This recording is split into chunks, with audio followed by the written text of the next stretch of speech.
Sosial medianın ailə bağlarına müsbət və mənfi təsirləri var. Hansının üstün gəlməsi isə onun necə istifadə edilməsindən asılıdır.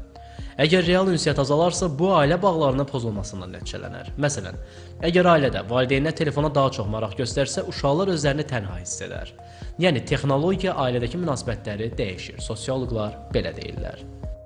Şübhəsiz ki, Azərbaycanda boşanmaların mühüm bir faizinin səbəbkarı sosial mediadır. Əgər ailədə konflikt varsa, əgər həyat yoldaşı kişi xanımına dəyər vermirsə, onu alçaldırsa, onu təhqir edirsə və yaxud əksinə xanım həyat yoldaşını, ərini təhqir edirsə, bu zaman onlardan ikisinin də sosial mediaya sığınmaq ehtimalı çoxalır. Orada özünə uyğun yar axtarmaq ehtimalı da çoxalır və təəssüflər olsun ki, bunun nəticəsində də ailələr dağılır.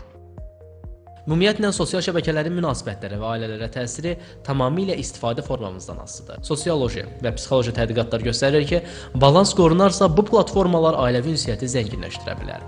Əks halda sevgi və hörmət yalnız virtual mətnlərə, videolara çevrilər.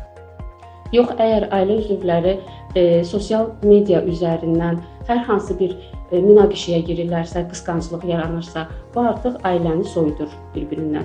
Və yaxud da ki, ailə üzvləri hər kəs bir-birinlə ünsiyyət əvəzinə, əksinə hər kəs telefondan istifadə edirsə, bu ailəni bir-birindən soyuda bilər. Əgər sosial mediaya baxaraq ailə üzvləri özlərini digər xanımlarla və yaxud da bəylərlə müqayisə edərlərsə, kimsə daha xoşbəxtdir, mən ondan daha az xoşbəxtəm kimi düşüncələr ailədə bir-birindən soyuqluğu yaradır.